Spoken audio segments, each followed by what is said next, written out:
Before your next AI rollout, ask yourself this. Have I assessed the cognitive readiness or just the technology? Most enterprises will look at three readiness tests. They'll look at the technology infrastructure, they'll look at the budget, of course, and they'll look at the security compliance.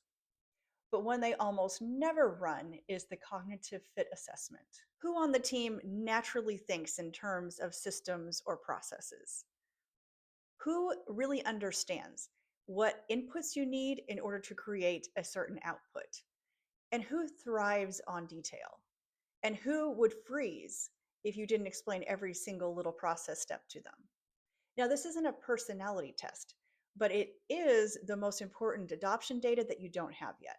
Let's take a look at an example of two contrasting people to see what I'm talking about by a cognitive fit. Now, many of you, like me, have worked with salespeople in your day. Now, they're wired for an instinct. They can walk in and read a room, and they know exactly how to shift their strategy. You put them in front of a process, and they're helpless. On the other hand, you might have an IT person who has spent years trying to understand how a computer thinks and how to give it instructions. So, an AI is just a natural process extension of what they've already been doing. Now, one's not better or more competent than the other, but they've spent years honing different skills. So if you put them in the exact same AI training, you're going to get very different outcomes.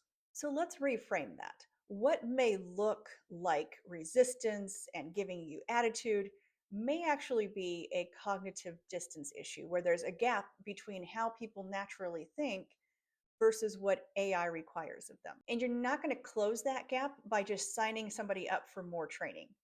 You're going to do it by figuring out where they are now and how to get them on that path from where they are now to where they need to be. Cognitive fit isn't just a soft concept, it's a missing variable that's going to stall your AI adoption process 6 months down the road.